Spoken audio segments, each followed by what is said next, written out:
In the 30th year, by the river Chebar side, the heavens opened up, and the visions multiplied. Among the exiles captive in the dust of Babylon, the hand of God came down before the breaking of the dawn. I saw a windstorm coming with a fire in the cloud. 4 living creatures stood there, holy and unbowed, with faces of a lion, ox, and eagle in the light, moving as the Spirit moved with majesty and might.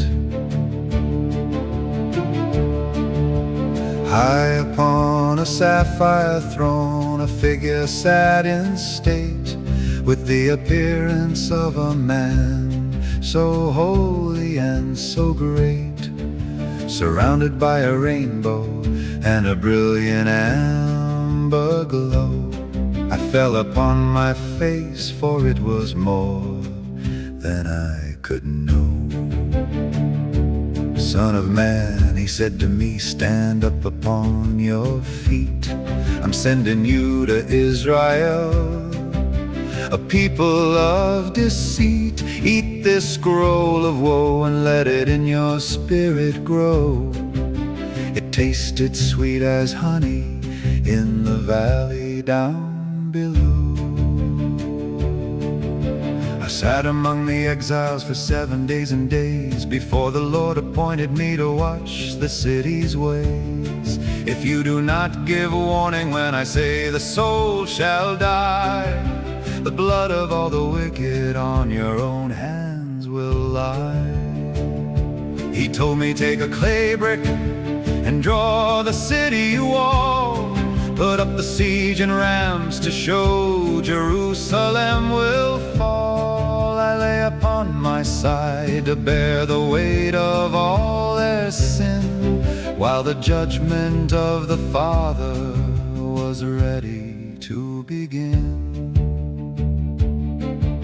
The Spirit lifted me and took me to the temple gate, to see the hidden idols and the things the Lord did hate. Men were bowing to the sun upon the holy sod, turning from the glory of the one and living God. I saw the cherubim arise, the wheels began to spin. The glory left the threshold for the city's heavy sin. It rested on the mountain to the east of Zion's hill, leaving the house empty by the sovereign's holy will. The soul that sins shall die, the Lord began to speak. The Son won't bear the Father's guilt, however small or weak. Repent and turn away from all the idols you have made. Why will you die, O Israel?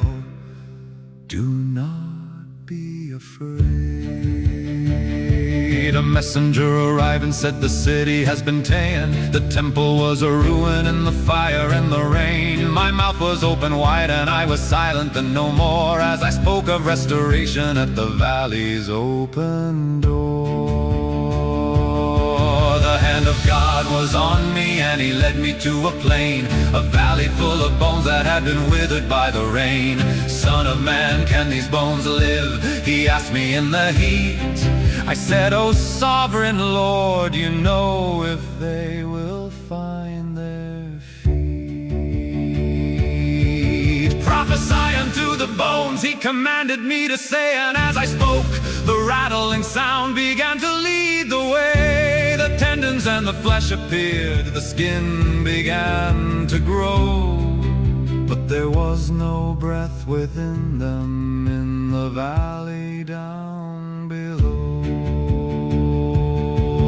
Prophesy unto the breath and call it from the wind,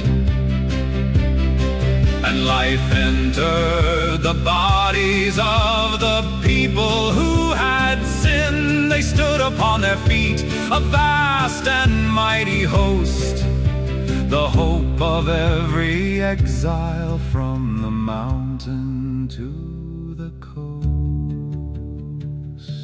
I'll give you a new heart and a spirit I'll put in. I'll take away the heart of stone that's hardened by the sin. I'll give you a heart of flesh, and my spirit you will hold, to walk within my statutes as the prophets have foretold.